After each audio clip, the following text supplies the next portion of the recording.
vos titres et qualités respectifs, bonjour et bienvenue à cette première édition du Smart Day RH co-organisée par la Smart Days RH et Tours Métropole Val-de-Loire. Alors intitulée Les métamorphoses du travail, continuons comme ça, tout va bien. Cette matinée est dédiée à l'exploration des grandes métamorphoses du travail. Pourquoi s'intéresser à ce sujet? Eh bien parce que le travail tel que nous le connaissons se réinvente en permanence sous nos yeux. Les défis du monde actuel, avec des mutations technologiques, sociales et environnementales, viennent redéfinir non seulement les attentes des collaborateurs, mais aussi le rôle des entreprises dans la société. C'est donc une opportunité inédite pour réinventer des modèles plus humains, plus inclusifs et plus résilients. La matinée, si vous êtes inscrits en nombre aujourd'hui, c'est qu'elle vous a plu avec un programme assez alléchant. On va avoir une conférence dans quelques minutes avec Éline Foucault autour de la qualité de vie et des conditions de travail dans un monde de plus en plus mouvant. On va avoir également 5 ateliers avec des experts connus et reconnus qui vont pouvoir vous acculturer à bien des sujets. Et puis bien sûr, tout au long de cette matinée, des temps d'échange, des occasions aussi de faire réseau, de vous acculturer à des nouvelles compétences et appétences sur des sujets RH extrêmement variés. Vous avez le programme, si vous êtes donc confortablement installé, j'ai le plaisir d'appeler mon premier invité, Thibaut Coulon, à me rejoindre. Thibaut, vous êtes président de Tours Métropole Val-de-Loire, vous êtes délégué au développement économique, à l'innovation, au commerce et à l'artisanat. Je vous cède la parole. Merci Camille, Monsieur le Président, cher Serge, Mesdames et Messieurs. Moi, je suis très heureux d'être à ce premier Smart Day RH. Alors, je ne vais pas parler beaucoup de Smart Day RH parce que le Président est là, l'équipe est là, ils vont vous l'expliquer. Mais il est important que toutes vos organisations rejoignent cette importante association pour notre territoire. Je ne vais pas parler beaucoup RH parce que vous allez en parler la matinée. Moi, je vais parler du lieu où nous sommes puisque j'ai 3 minutes. Et c'est quand même un de mes sujets favoris. Nous sommes à MAM, voilà. Alors toutes celles et ceux qui sont des permanents, j'en vois un certain nombre, François, Nicolas, etc., connaissent par cœur, donc tant pis pour eux, vous aurez encore le pitch. Et pour celles et ceux qui viennent occasionnellement, je voudrais vous dire que vous n'êtes pas dans un lieu anodin. Et je vais en dire quelques mots parce que ce lieu résonne avec ce que vous allez faire au cours de cette matinée. MAM, c'est 4 lettres, j'ai 3 minutes, on va essayer de faire 30 secondes par lettre. MAM, c'est d'abord un monument. C'est le M de monument. MAM, c'est le plus jeune monument historique d'Indre-et-Loire, puisque nous sommes inscrits à l'inventaire supplémentaire de monuments historiques depuis 2000, la même année que la Loire, qui est aussi chez nous la mission Val-de-Loire qui gère ce label. C'est un monument industriel, c'est l'imprimerie, c'est aussi des grands créateurs, c'est Jean Prouvé, c'est Bernard Zerfus, c'est Edgar Pinet, et c'est un lieu, surtout, où la famille MAM a essayé d'inventer un nouveau modèle social dans l'entreprise. Dans l'entreprise, la famille MAM n'a jamais attendu 36 pour faire les congés payés, les coopératives, les écoles, ils ont fait ça bien avant. Ils ont fait ça bien avant, et ils ont essayé de trouver un lieu qui soit un beau lieu pour que leurs ouvriers puissent travailler dans des conditions épanouissantes, soient attirés vers le beau, et il y avait une vraie vision autour de ce bâtiment, donc c'est un monument de la Touraine. La deuxième lettre, c'est le A, c'est le A d'avenir. Quand on dit monument, on regarde vers le passé, mais non, MAM est un lieu qui regarde vers l'avenir. Et ici, nous sommes cités de la création et de l'innovation. C'est l'objectif d'accueillir toutes celles et ceux qui veulent relever, alors c'est un peu ambitieux, mais il faut avoir l'ambition, les grands enjeux de notre époque. La transformation digitale, la transformation écologique, la transformation écologique et évidemment la transformation RH. Donc ici, vous avez toutes celles et ceux qui, venus des laboratoires, de l'université, de l'entreprise, le monde des artistes, le monde de l'entrepreneuriat, voilà, on essaie de décloisonner les savoirs, les compétences et les pratiques pour essayer de faire émerger quelque chose de tout ça. On n'est pas à MAM pour regarder derrière, on est fiers de l'arrière. On est à MAM pour essayer de tracer l'arrière. La troisième lettre, je vois Camille qui me regarde, mais il me reste encore 2. Alors la troisième lettre, c'est évidemment métropole, puisque c'est un lieu qui appartient à la métropole, et c'est l'occasion pour moi de redire au président Babary et à son équipe que la métropole, qui est fondatrice de Smart Days RH, est bien entendu aux côtés de ce pôle, mais c'est le thème aussi du programme de la journée de métamorphose. Puisque la métamorphose RH, elle est évidemment importante, et c'est important que toutes celles et ceux qui ont constitué ce pôle, je pense en particulier aux armées qui sont représentées ce matin, nous avons toutes les DRH des armées à Tours, c'est une chance, et puis aussi la Chambre de commerce et d'industrie, l'Université de Tours, etc. Et puis la dernière lettre, c'est le E pour entreprendre. On est ici pour accueillir des femmes et des hommes qui veulent entreprendre. Entreprendre, c'est pas forcément créer une entreprise. Entreprendre, c'est projeter, vouloir avancer, regarder vers l'avenir. Créer une association, c'est entreprendre. Créer une start-up, c'est entreprendre. Créer un nouveau projet, c'est entreprendre. Voilà. On ne vient pas ici pour ronronner. Voilà. On vient ici parce qu'on veut travailler ensemble, décloisonner, et on veut regarder ensemble vers l'avenir. Donc voilà, je voulais vous dire que ce lieu, il est bien choisi pour adresser les métamorphoses RH. J'espère qu'il vous inspirera pour celles et ceux qui ne le connaissent pas encore, et j'espère qu'il vous donnera envie d'en savoir un petit peu plus. Et je vous souhaite une belle journée. Challenge relevé. J'ai désormais le plaisir d'appeler Serge Babary, président de l'association Smart Base RH, à me rejoindre. Même challenge. Merci, bonjour à tous. Merci d'être présents, nombreux. On avait fixé un objectif qui nous semblait ambitieux d'une centaine de participants. Vous êtes près de 150 inscrits. Donc merci à vous tous de vous intéresser au sujet qui est exposé ce matin, les métamorphoses du travail, métro au pluriel. Continuons comme ça, tout va bien. J'ai vu qu'il n'y avait pas de point d'interrogation. Si elle avait eu la réponse immédiate, ce serait continuons comme ça. Donc, non, pour toutes les raisons que vous connaissez, le recrutement, il faut changer la place de la qualité de vie au travail, il faut évoluer, le sens donné au travail, il faut le prendre en considération, etc., etc. Tous les thèmes des ressources humaines que vous connaissez bien. Alors, la Smart Base RH, elle se spécialise dans ces sujets d'investigation sur l'évolution des ressources humaines. Pourquoi Tours? Pourquoi même? Parce que, cher Thibault, je connais bien la maison, pour y avoir travaillé également à son installation. Et pourquoi Tours? Parce que c'est une particularité en France. Tours accueille les directions des ressources humaines de chacune des armées. L'armée de terre est présente, mais il y a l'armée de l'air et de l'espace, il y a la marine à Tours, ceux qui l'ignoreraient. Et puis il y a maintenant le service de santé aux armées, dont la direction des RH est à Tours. S'y ajoute la direction des RH du ministère de la Défense pour son personnel civil. C'est pas anecdotique, c'est 40 000 personnes civiles qui travaillent au ministère de la Défense. C'est Paris, mais ils sont raccrochés à notre Smart Base. Et puis à Tours, c'est une tradition de s'intéresser aux ressources humaines. À la CCI, j'avais mis en place une plateforme des RH des principales industries étrangères il y a une dizaine d'années à la CCI lorsque j'en étais le président. Du coup, ce rapprochement entre militaires et civils, public-privé, a pris forme avec l'appui de la métropole. Merci évidemment de la présence de la métropole, ce qui explique notre facilité à nous installer à Marne. La région, pour pouvoir avoir une vision immédiatement régionale et non pas tourangelle des choses. Se confronter à Orléans, c'est une habitude locale, mais il faut le faire d'une façon positive. Et j'annonce dès maintenant que notre premier événement de l'année prochaine sera à Orléans, pour donner immédiatement cette dimension régionale. Et remercier la région d'être présente dans notre tour de table. L'université également. Vous allez entendre l'universitaire intervenir tout à l'heure. Jérémy, merci d'être là sur ces sujets-là. Donc c'est ce qui intéresse notre Smart Base, la recherche fondamentale, la recherche appliquée auprès des entreprises, la diffusion d'informations, la veille sur les évolutions de vos spécialités, puisque vous êtes tous peu ou prou intéressés par ce sujet-là, la diffusion, et puis une ambition. Faire de Tours, à moyen terme, 5-6 ans, un pôle d'excellence dans le domaine des ressources humaines. Ça serait une particularité pour notre région et pour notre ville, puisque dans aucune autre ville, on a cette densité d'expertise que nous trouvons à Tours. Donc je souhaite que, fort de cette qualité particulière, de la qualité des intervenants et des sujets que vous avez retenus, vous passiez tous une très belle journée à l'âme et surtout, vous en retiriez beaucoup d'enseignements sur l'évolution et l'intérêt d'améliorer et d'adapter les ressources humaines au monde du moment. Merci à tous.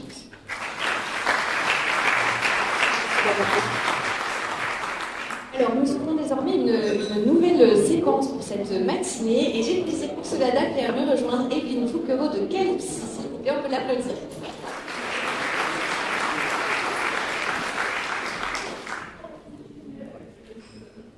Alors, Evelyne, pour vous présenter, vous êtes professeure professeure en psychologie sociale et du travail. Vous êtes également directrice de l'unité de recherche 1901, qualité de vie et santé psychologique, de nom CALPSY, et vous êtes responsable du master de psychologie du travail et des organisations à l'université de Tours. Vous allez nous apporter donc votre expertise sur cette question cruciale, promouvoir la qualité de vie et des conditions de travail, la QVCT dans un monde VICA, encore un acronyme mais bon, volatile, incertain, complexe et ambigu, comme disent les chercheurs. Et puis, je vous cède la parole. Merci beaucoup Camille. D'abord, je vais commencer mon propos en remerciant à la fois la région Val-de-Loire et puis Smart des RH de m'avoir invité à cet événement, qui effectivement, ça va être écouté, je pense, tout au fil de la journée, et bien s'inscrit autour d'une thématique qui est, je dirais, particulièrement d'actualité, tout à fait cruciale. Et dans mon propos, j'essaierai de vous préciser là où nous en sommes, nous, dans les recherches que nous menons autour des thématiques que vous traiterez, sur lesquelles vous allez croiser vos regards tout au fil de la matinée. Alors, donc, vous avez vu le titre, promouvoir, effectivement, j'ai utilisé un acronyme, l'acronyme VICA, j'ai eu l'occasion d'en reparler, mais auparavant, peut-être vous dire, j'ai été présentée comme étant directrice d'une équipe de recherche, à quel titre j'ai un peu de légitimité pour aujourd'hui apporter des pistes de réflexion sur la thématique qui nous réunit. Donc, je dirige une équipe de recherche qui s'appelle CALPSY, je crois que je suis devant l'écran, j'ai l'impression que je vous en prie. Donc, effectivement, qui s'appelle CALPSY, qualité de vie et santé psychologique. Alors, c'est une équipe qui réunit à la fois des psychologues cliniciens, des psychologues du travail et des médecins cancérologues. Vous allez dire, diantre, que font-ils dans la même galère, si je puis dire? Eh bien, ce qui nous intéresse, c'est en fait l'étude de tous les facteurs qui peuvent, je dirais, influer, impacter la qualité de vie à l'âge adulte, alors dans la population générale, dans des contextes particuliers, dont celui du travail. Moi-même, je suis psychologue du travail. D'autres collègues cliniciens travaillent sur ces fluctuations de la qualité de vie à l'âge adulte dans le contexte des addictions, dans le contexte des violences, qu'elles soient, je dirais, dans la sphère intime, dans la sphère publique. Donc voilà ce qui nous réunit. Plus précisément, sur le volet travail, on a 3 thématiques que je dirais véritablement qui nous importent. Alors, on a d'ailleurs collaboré depuis plusieurs années avec certaines armées, si je puis dire, et notamment l'armée de l'air et de l'espace. On a une convention partenariale depuis une quinzaine d'années, je me permets aujourd'hui d'en faire état, avec le Centre d'études et de recherche de psychologie de l'armée de l'air. J'ai eu le plaisir d'ailleurs de suivre la thèse de doctorat de personnel civil et militaire, encore une fois, de l'armée de l'air et de l'espace. Alors, donc voilà un petit peu l'équipe qui est la mienne. Alors, j'ai dit Monde VICA. Alors, Monde VICA, l'acronyme, il est connu, vous le savez. Notamment, eh bien, c'est un acronyme qui est apparu, qui a été porté par les Américains après la guerre froide. L'idée, quelle était-elle? C'est de se dire, c'est un monde, je dirais quelque part, dont on a un sentiment que l'on perd la maîtrise. Volatile, incertain, complexe, ambigu.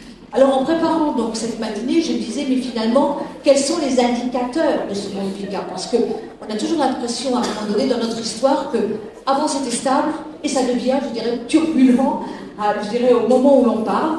Mais réellement, il y a des manifestations de ce caractère VICA tous les jours qui nous sont transmis au travers de la multiplication des crises. J'en ai listé quelques-unes, je ne vais pas m'y attarder parce que je pense que là, on pourrait, je dirais, longuement évoquer les crises qui affectent notre société et peut-être les sociétés occidentales et même au-delà, au plan mondial, qu'elles soient idéologiques, qu'elles soient géopolitiques, qu'elles soient sanitaires, qu'elles soient économiques, énergétiques. Je ne vais pas tous vous les lister. Et puis, parallèlement, il y a des évolutions majeures. Là aussi, peut-être en parlerez-vous d'ailleurs dans les ateliers auxquels vous participerez. Évolution majeure démographique. De quoi s'agit-il? C'est le vieillissement des populations occidentales. Très clairement, c'est aussi un enjeu crucial qui va, je dirais, que l'on va prendre probablement de plein fouet dans les années à venir et qui mériterait là aussi qu'on en voit l'impact sur le monde du travail. Urbanisation accrue, ce qu'on appelle, certains appellent les révolutions, les transitions écologiques, technologiques. Donc, tout un ensemble d'indicateurs qui nous permettent effectivement de parler de monde VICA. Alors, évidemment, ces évolutions, eh bien, elles ont des impacts non négligeables, encore une fois, sur le monde du travail. Là aussi, la liste n'est pas exhaustive, mais j'ai souhaité vous en citer quelques-unes. C'est l'amplification et l'accélération des changements organisationnels. On se dit, mais finalement, le monde du travail, il a toujours été mouvant, il a toujours évolué, il a toujours changé, il a toujours muté. Est-ce qu'on doit parler de métamorphose? Je me suis posé la question d'ailleurs. Je suis revenue à l'origine étymologique de métamorphose en me disant, est-ce que je vais faire? Est-ce que je parlais de transformation, d'évolution, de mutation? de métamorphose, on retiendra l'idée générale, ça bouge beaucoup, mais surtout ça bouge très vite. La différence, elle est, je dirais, dans le rythme des transformations, dans le rythme des mutations. Intensification de la concurrence nationale et internationale, je ne vous apprends rien. Aujourd'hui, la concurrence, elle se joue plus simplement localement. Elle se joue sur une sphère beaucoup plus large pour le monde du travail. Ce qu'on appelle l'industrie 4.0, la révolution numérique, je sais que ça va être abordé dans certains ateliers. Effectivement, c'est aussi une vraie révolution. Non pas, on a eu une journée il y a 2 jours, hein, j'avais initié une journée sur de l'intérêt de l'IA dans la recherche en psychologie, pour vous partager avec vous cette expérience. Et tout ce que nous observions, on avait un spécialiste, le professeur Ganassia, qui est venu nous parler de l'IA, il disait mais l'IA c'est pas nouveau. L'IA c'est pas nouveau. Ce qui est nouveau, c'est l'accès au plus grand nombre, c'est sa diffusion massive et ultra rapide. C'est ça qui change dans le monde du travail. Trajectoire de carrière protéiforme. À quoi fais-je référence derrière ce terme? C'est l'idée, là aussi, ça n'est pas un scoop, que les nouvelles carrières, ce qu'on appelle les nouvelles carrières, lorsqu'elles sont portées par le plus grand nombre, on a du mal à appeler le terme nouveau, mais il s'agit de carrières qui ne sont plus linéaires, qui ne sont plus par étapes. On parle de carrières nomades. Ça va interroger le rapport au travail. On parle de carrières protéines qui changent de forme. Il y a toute une terminologie pour désigner ces nouvelles formes de carrière auxquelles vous, spécialistes des RH, vous êtes naturellement confrontés au quotidien. Et puis, l'émergence de nouveaux métiers, là aussi j'en ai cité quelques-uns, avec notamment l'irruption de l'IA, sachant que ça sera abordé dans les ateliers, je ne peux pas en dire plus, mais clairement vous le voyez, et j'ai par prudence mis quelques points de suspension en disant la liste pourrait être beaucoup plus longue que celle que je vous présente aujourd'hui. Alors, qu'est-ce que ça change? C'est, je dirais, mutation du monde du travail. Eh bien, là aussi, vous voyez comment on descend. Transformation, je dirais, de manière globale, évolution dans le monde du travail et modification des conditions de travail et, je dirais, des pratiques de travail. Quelques exemples. Ce qu'on appelle la dématérialisation du travail, l'acronyme. C'est vrai qu'on est dans un monde où on use et on abuse des acronymes, et des acronymes anglo-saxons la plupart du temps, dans le domaine managérial. Ce qu'on appelle ATAWAD, c'est-à-dire qu'on peut travailler n'importe quand, n'importe où, je dirais à partir de n'importe quel support connecté, et on parle même aujourd'hui même de l'impact en termes de l'Est digital. Je trouve que l'expression est tout à fait parlante. L'Est digital, je dirais, si on vous avait demandé en arrivant cette journée de laisser vos téléphones à l'entrée, je pense qu'on aurait compris de manière très intuitive ce que signifie la notion de l'Est digital. La dépendance aux objets connectés. Flexibilité des rythmes de travail, augmentation des cadences de travail et raccourcissement des délais. Ça ressort de toutes les études qui sont menées au plan international dans les sociétés occidentales. Je précise mon propos. Ça ne veut pas dire que les autres sociétés ne sont pas, je dirais, affectées par ça. On dispose de beaucoup moins d'éléments, d'indicateurs chiffrés par rapport à ça. On sait que les charges de travail se sont démultipliées, que la dernière pandémie n'a pas été pour rien, et notamment, il y a un lien aussi avec le télétravail. Ça veut dire que, quelque part, une porosité dans les frontières entre la vie professionnelle et la vie personnelle, qui fait qu'à tout moment du jour et de la nuit, quel que soit, je dirais, on ne parle plus de jour ouvré, alors on se protège, on met la jolie formule, moi-même je le fais, en disant si vous recevez ça en dehors des heures de travail, vous n'êtes pas obligé d'y répondre. Dans la réalité, je les envoie à n'importe quelle heure du jour et de la nuit, pour dire les choses clairement, et quelque part, ça exerce une pression implicite sur les personnes qui sont concernées par ces emplois. Transformation des pratiques managériales, intéressant pour les spécialistes RH. Quid aujourd'hui de ce qu'on appelle le e-management.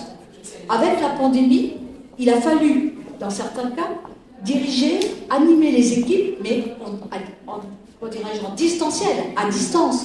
Les managers étaient-ils formés pour cela? Est-ce qu'on crée de la cohésion? Est-ce qu'on gère les problèmes de la même manière lorsque la relation est filtrée par un écran? À l'évidence, non. Pour autant, je n'ai pas vu fleurir beaucoup de formations au e-management, comme si c'était une évidence.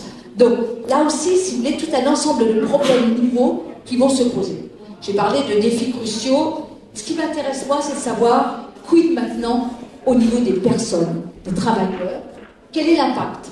Qu'est-ce que ça a changé, ce monde digital? Ça a changé plusieurs choses. Il ressort communément de nos propres études, des études qui sont menées au sein de l'ANUPSI, mais de manière plus internationale, qu'il y a des manifestations d'une baisse de la valeur travail. Ça veut dire quoi? Comment ça se traduit? il y a encore quelques années, une forte majorité, notamment des Français, je pense à des études nationales, disaient que le travail était une des valeurs les plus importantes dans leur système axiologique, dans leur système de valeurs. Aujourd'hui, ils sont à peine un tiers à l'affirmer. Une très forte proportion aujourd'hui de salariés, je dirais, sont prêts à revoir leur salaire à la baisse pour pouvoir, je dirais, être moins présents, je dirais, moins engagés au travail. Donc, évolution évidente de la place de la valeur travail. Récurrence du questionnement sur le sens au travail, sur le sens du travail. Après la pandémie, les centres de bilan de compétences, je dirais, ont explosé sous les demandes. Questionnement, quels que soient les âges des personnes concernées. C'est ça qui est intéressant. Avant, on avait ce qu'on appelle le questionnement du mi-temps de la carrière professionnelle. Alors, c'est différent pour les hommes et pour les femmes. Ça se trouve pas, c'est très genré. Ça ne pose pas des questions au même moment. Ça correspond aussi au syndrome du vide, lorsque les enfants quittent la maison. Aujourd'hui, ce questionnement sur le sens du travail est très corrélé aux réorientations ou au reclassement professionnel qu'on observe, je dirais, au quotidien. Autre conséquence, ce que j'ai appelé la centration accrue sur soi et la recherche de satisfaction des besoins psychologiques fondamentaux. Je ne peux pas vous faire un cours là-dessus, mais ça veut dire quoi? Ça veut dire que dans les entretiens de recrutement, c'est quand même une donnée qui n'est pas inintéressante.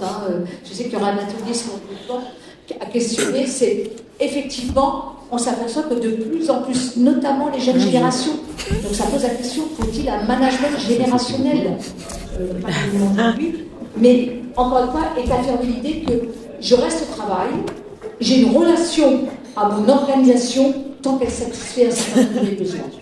Ce qu'on appelle les besoins psychologiques fondamentaux, c'est quoi? C'est le besoin d'affiliation, d'être en relation avec l'autre, d'où l'importance du climat, de la qualité de vie au travail. C'est le besoin d'autonomie. Je dois, je dirais, pouvoir considérer que je suis à l'origine des choix que je fais dans mon travail. Et puis, je dirais, c'est le besoin de reconnaissance ou compétences reconnues.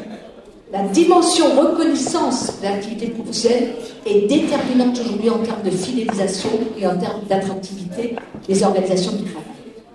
Moins d'engagement au travail, le quiet quitting, je pense que vous connaissez tout ça, cette démission silencieuse qui fait qu'on quitte l'organisation parce que, encore une fois, eh bien, l'engagement, elle se fait par rapport à quoi? Nous avons une thèse, un doctorat que j'encadre actuellement, qui porte, je dirais, sur l'engagement vis-à-vis de la fonction publique. Et là, on compare les trois fonctions publiques, État, hospitalière, territoriale. Est-ce qu'aujourd'hui, je dirais, les agents de la fonction publique continuent de s'identifier à la fonction publique, à ses valeurs, à ses objectifs? Est-ce qu'ils s'identifient plutôt à leur organisation? On travaille par exemple avec des conseils départementaux. Est-ce qu'ils s'identifient plutôt à leur corps de métier? Est-ce qu'ils s'identifient plutôt, je dirais, à leur collectif de travail? On voit qu'il y a des évolutions majeures à ce niveau-là qui permettent de comprendre des comportements et des attitudes au travail. Enfin, évolution, et ça je souhaitais vraiment vous parler de ça, des attentes et des termes du contrat psychologique. C'est quoi le contrat psychologique? C'est le système d'attentes respectives, implicites, qui s'engage dès lors qu'on arrive dans l'organisation et même parfois avant. Ça veut dire quoi, recrutement? On mène un entretien de recrutement, il y a ce qui est dit autour du contrat de travail et des conditions de travail, ce qui est formalisé. Et puis, il y a tout ce que le salarié a à l'esprit qu'il attend de l'organisation. Mais inversement, le représentant de l'organisation attend des choses du salarié qu'on va recruter. Si je t'assure un bon niveau de salaire, je m'attends à ce que tu sois, alors aujourd'hui, les termes, vous les connaissez, on va dire, il faut que tu sois agile, il faut que tu sois résilient, il faut que tu sois flexible. On connaît cette terminologie-là. Elle n'est pas portée et indiquée dans le contrat de travail formel. Elle va être, je dirais, une dimension fondamentale pour comprendre certains comportements et attitudes, parfois contre-productifs dans les organisations du travail. Lorsqu'il y a, je dirais, rupture, lorsqu'il y a brèche dans le contrat psychologique, alors on observe régulièrement, je dirais, des désengagements, parfois des attitudes, des incivilités mineures. Tout le monde ne triche pas de manière. C'est quoi les incivilités mineures? C'est que je suis payé pour être, a priori, pour 7 heures de travail, et en fait, au bout de 5 heures, si j'en ai l'opportunité, je décroche. Comportementalement, je m'en vais, c'est risqué, donc je décroche cognitivement. Je ne suis plus engagée dans les tâches de travail. Les effets aussi sont énormes, c'est au niveau, je dirais, eh bien, de la santé des travailleurs. Donc ça, je ne peux pas vous en parler, trop de temps, mais les effets, vous le voyez, la manière dont je les ai présentés, en fait, c'est en termes d'altération de la santé. Beaucoup d'indicateurs sont au rouge aujourd'hui. Vous disiez, M. Bavary, M. Coulon, effectivement, c'est un lieu où on pensait autrement la qualité du travail, à l'origine, encore une fois, de MAM, dans la manière de gérer les personnels et les professionnels de l'entreprise. Les discours sont progressistes, les pratiques demeurent souvent archaïques. Pour dire les choses, on aimerait que ça bouge beaucoup plus, mais clairement, et cela se traduit notamment aussi par cette altération de la santé des salariés. Alors, pour faire ça, par rapport à ça, que font les terrains? Je m'adresse à vous, il y a beaucoup de professionnels ici. Alors, dans les échanges informels, tout à l'heure, on disait, on fait de l'audit, on fait de l'audit, on fait de l'audit. On commande au cabinet conseil de l'audit. Et puis, une fois qu'on a les résultats de l'audit, on oublie. On oublie, je dirais, de réfléchir, d'analyser et de faire quelque chose de ça. Il y a même des pratiques plus cosmétiques encore, plus fantaisistes. J'en ai répertorié quelques-unes. On se dit, voilà, on va proposer des séances de gestion du stress par téléphone aux collaborateurs. On va mettre un baby-foot. On va mettre un panier avec des fruits lorsque le néo-recruté arrive dans l'organisation. Bien.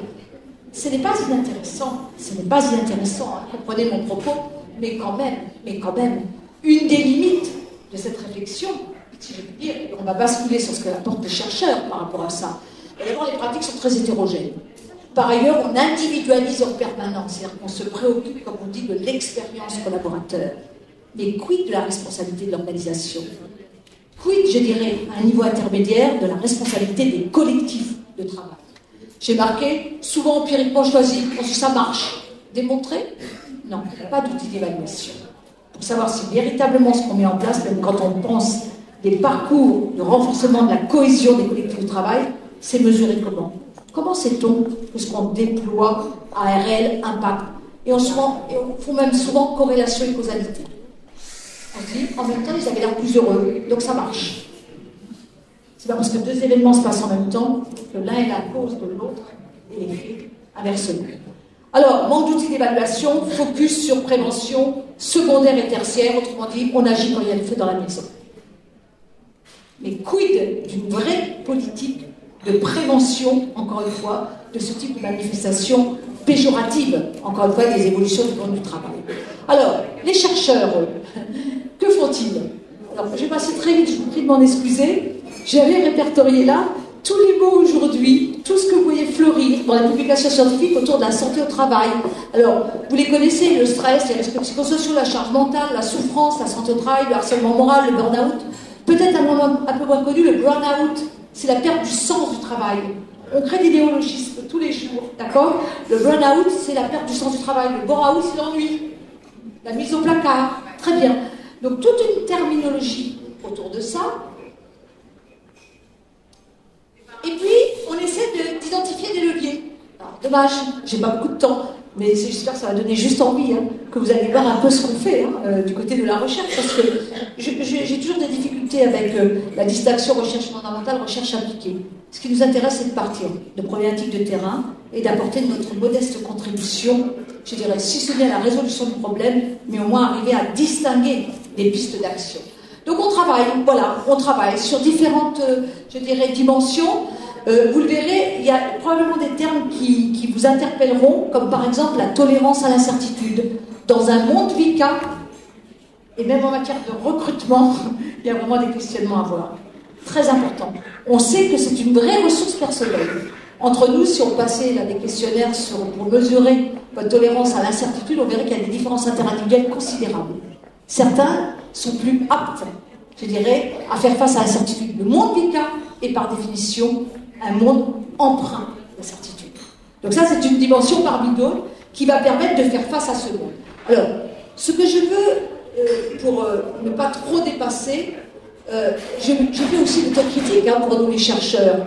J'ai, entre guillemets, incriminé les terrains en disant il y a du cosmétique, il y a de la récurrence de l'audit. Mais nous-mêmes, quelle critique, quelle limite devons-nous adresser, je dirais, aux recherches que nous menons dans ce domaine-là? Souvent, focus sur un seul type de levier. On dit voilà, on va travailler, on va voir comment telle pratique managériale impacte l'engagement dans le travail, impacte la santé des collaborateurs. On prend une dimension. La réalité est plus complexe que ça. Et puis, on s'intéresse plus aux ressources individuelles et managériales, mais beaucoup moins à la dimension organisationnelle.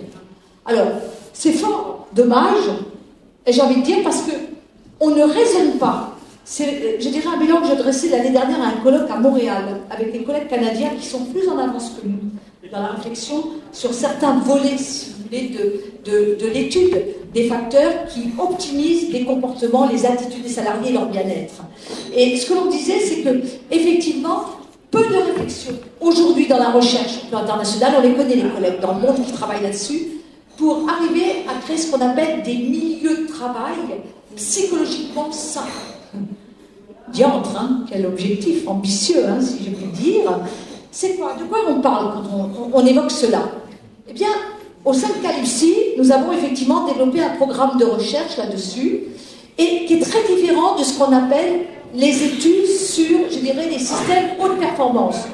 Pour faire simple, haute performance, c'est-à-dire, est-ce qu'on peut modéliser, se représenter des systèmes fondés sur des preuves scientifiques, naturellement, hein, de leur efficacité, qui permettent d'optimiser la performance des collaborateurs. Là, il y a une littérature pléthorique là-dessus.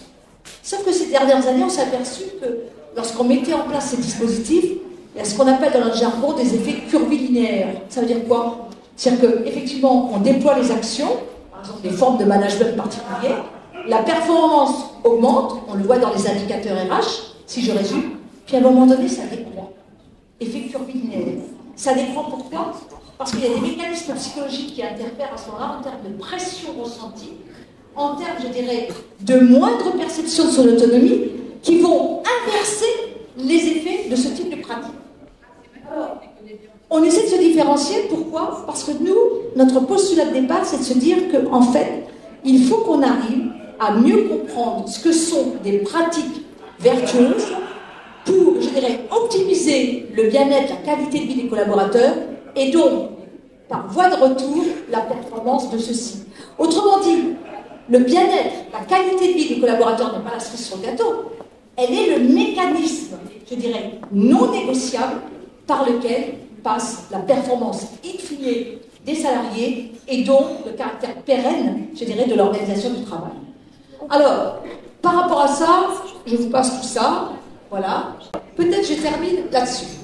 Un exemple, je termine sur, je dirais, un plan de recherche sur lequel on est engagé depuis maintenant 4 ans. On a obtenu, je dirais, un financement important hein, sur les 4 années pour travailler avec des partenaires de terrain pour développer ce qu'on appelle les pratiques organisationnelles vertueuses. Alors, de quoi s'agit-il? Ça a été créé, conceptualisé, et on a fait un outil de mesure pour les terrains, pour pouvoir évaluer dans quelle mesure les entreprises ont déployé plus ou moins certaines de ces pratiques organisationnelles vertueuses. Pour faire simple, ce qui est important dans cette approche, c'est de se dire qu'on va pouvoir modifier la qualité de vie et des conditions de travail des salariés dans un monde VICA à une condition, c'est que l'impulsion vienne de la, je dirais, de la stratégie de l'organisation. Autrement dit, je dirais du sommet de la hiérarchie. C'est l'effet de ruissellement. Nous ne croyons pas du tout, au travers des résultats que nous avons obtenus. Alors c'est une vraie provocation que de dire ça, parce qu'on sait qu'il y a des organisations qui professent l'inverse, qui disent travaillons au niveau des collaborateurs, encapsulons, puis ça se diffuse. Ce que nous disons, c'est que pour qu'un programme d'action puisse agir sur la santé psychologique, le bien-être, les attitudes, les comportements des salariés, il faut qu'il y ait un effet de ruissellement. Autrement dit, que ces pratiques vertueuses soient portées et directement implémentées dans la stratégie de l'organisation. Ensuite, on formera des managers qui deviennent les ambassadeurs de cette orientation politique. En fait, si vous voulez, c'est même un constat d'échec. Moi, ça fait 30 ans que je travaille là-dessus. Et se dire que tout ce qu'on a fait au niveau des individus, finalement, n'a pas eu un impact terrible. Donc, on a modifié le paradigme et on se dit, travaillons sur cet effet de ruissellement. Alors, on a mis en place, donc, à partir de là, 10 maintenant familles de pratiques, d'accord, ce que l'on peut évaluer. On a rajouté dernièrement le développement durable et l'inclusion. Pourquoi? Les autres 8 familles sont portées par notamment l'APA, c'est-à-dire l'agence de psychologie américaine qui chez nous fait une force de référence. Qu'on crée empiriquement cette notion, qui n'ont pas fait d'outils pour permettre de mesurer. Donc là, on a ajouté développement durable, c'est quoi? Ce sont les pratiques de l'organisation qui vont soutenir, je dirais, l'activité en faveur du développement durable de leurs salariés, c'est une dimension très importante parce qu'on sait que les jeunes générations notamment choisissent aussi leur organisation et leur premier lieu d'insertion, notamment en prenant en compte ce type de pratique. Pratique d'inclusion, c'est l'idée que vous prenez, c'est pas une pratique de diversité. Ça mériterait aussi une discussion. Pratique d'inclusion, c'est le fait que chaque individu dans l'organisation va trouver sa place et sera reconnu dans sa singularité. D'accord ? Donc c'est un peu différent. Bon, je pense que je vais m'arrêter, Camille, je vous prie de m'excuser. Voilà, ça donnera lieu en tout cas aux échanges futurs dans le cadre des ateliers. Merci Evelyne, on peut vous applaudir.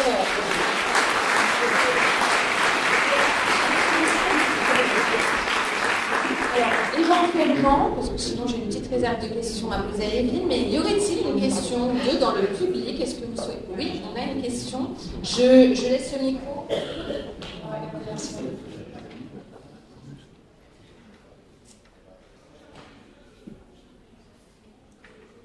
Bonjour, merci beaucoup. Alors, j'ai beaucoup aimé votre intervention parce que notamment vous avez parlé de 3 niveaux, l'individu, l'organisation et le sociétal. Je pense qu'en effet, ces dernières années, on a beaucoup travaillé sur l'individu et sur l'organisation. Et moi, j'ai envie d'interpeller les entreprises. Quand est-ce que vous allez vous saisir du sociétal? Parce que lorsqu'il y a des mauvaises pratiques managériales, ça n'a pas seulement un impact sur l'individu ni sur l'entreprise ou sur l'organisation, ça a aussi un impact sur toute la société. Les salariés qui sont en burn-out, c'est des frais de santé. Ces frais de santé, comme nous sommes en France, ils sont pris en charge par l'État. Donc moi, je pense qu'il serait temps que les entreprises commencent à rendre des comptes sur ce sujet. Qu'est-ce que vous en pensez? Alors, c'est pas une question simple. Je remercie la question, mais elle n'est pas simple. Elle mériterait sûrement un plus long développement que ce que je vais vous dire. Mais une remarque sur 2 aspects de votre question. Je viens notamment sur vous avez évoqué, je dirais, l'impact économique, même, par exemple, de l'altération de la santé des collaborateurs. Vous savez qu'on arrive à rentrer dans certaines organisations et même à mener des études parce qu'on s'associe avec des économistes, par exemple, de la santé. Je pense à l'hôpital. On travaille beaucoup aussi avec le CHU et on mène un certain nombre d'études. Très clairement, pour arriver, je dirais, quelquefois à faire levier, pour pouvoir étudier les conséquences, je dirais, de l'altération de la qualité de vie, par exemple, des personnels soignants, certes, impact sur la qualité de prise en charge des patients, mais aussi dimension économique. Quand ça se traduit par des indicateurs RH, je dirais, d'absentéisme, pas facile à évaluer l'absentéisme, ou même, je dirais, d'incapacité, d'inaptitude, etc. Donc ça, c'est un levier, je trouve, important. Maintenant, sur l'autre aspect de votre question, est-ce que, si on arrive à modifier, alors bon, d'abord sur les 3 niveaux, moi j'ai vu qu'il y en a 4. Je n'ai pas eu le temps de l'évoquer. Il y a la dimension sociale, les enjeux sociaux, il y a la dimension organisationnelle, il y a pour moi qui est vital, et là on travaille aussi là-dessus, il y a les collectifs de travail. On travaille sur l'intelligence collective. Par exemple, on a créé une échelle dernièrement, tout le monde en parle, on ne sait pas de quoi on parle réellement, c'est quoi l'intelligence collective? C'est ce qu'on observe, c'est le résultat, je dirais, d'un phénomène de cohésion. C'est très compliqué à capturer cette notion. Et pourtant, les collectifs de travail sont essentiels. Parce que souvent, l'identification, elle passe par le collectif du travail avant de passer par l'organisation. Alors, est-ce que si on agit au niveau des individus, on peut avoir un impact? En fait, c'est pas un simple questionnement, et là, il y a, je pense, des responsables politiques bien plus qualifiés que moi pour répondre à ça. C'est la question, je dirais, de l'impact du citoyen, en fait, sur le groupe social auquel il appartient. On peut faire partie, on peut faire le pari, moi je ferais juste un pari, c'est que les cloisons ne sont pas étanches. D'accord ? C'est pour eux, ça diffuse. Donc oui, mais vous pouvez remarquer que dans la littérature, même en général, mais même dans les débats sociaux, on aborde rarement ce point. Absolument. Merci de votre question. Merci beaucoup, bonjour, merci pour votre intervention. Ma question porte sur, je voudrais revenir sur ce que vous avez mentionné lorsque vous parliez du caractère central de l'intégration dans la stratégie des organisations, des questions de curiosité. Est-ce qu'une question qui n'en découle pas serait la définition de la performance au sens organisationnel, au sens individuel et au sens collectif, et bien sûr en lien avec les objectifs de développement durable? Absolument. Alors là, je ne peux que vous rejoindre totalement. D'ailleurs, j'avais marqué quid effectivement de la performance. Alors, mais c'est une question qu'on se pose toujours. Est-ce que ce peut être les mêmes dimensions, sous-dimensions de la performance qui sont prises en considération selon le niveau auquel on se situe? Est-ce qu'une organisation, effectivement, l'organisation, la question qui se pose aujourd'hui, c'est de la pérennité de son activité et je dirais de sa contribution au développement durable de la société dans laquelle elle est inscrite, si on résume les choses ainsi. Donc, un indicateur de performance, ça ne peut plus être simplement un retour sur investissement. D'accord? Parce que notamment, un des indicateurs potentiels aussi, c'est la qualité de vie perçue par ses collaborateurs, qui est en lien avec le turnover, qui est en lien avec, je dirais, les indicateurs RH qui posent problème, qui est en lien avec l'attractivité même de l'organisation. Aujourd'hui, vous savez que les jeunes générations, ce qu'on appelle la génération digitale, dans leurs critères de choix, je dirais, eh bien, d'intégration dans une organisation, au-delà du salaire, il y a la qualité de vie au travail. Donc, est-ce que tout change? Est-ce qu'il ne faut pas changer? La réponse est dans la question. Bien évidemment, il faut prendre en considération ces évolutions. Donc, oui, totalement oui, pour une approche pluridimensionnelle, multi-cible de ce qu'est la performance. Oui. Merci. Merci Evelyne, merci mesdames et messieurs pour vos questions. On peut vous applaudir à nouveau Evelyne.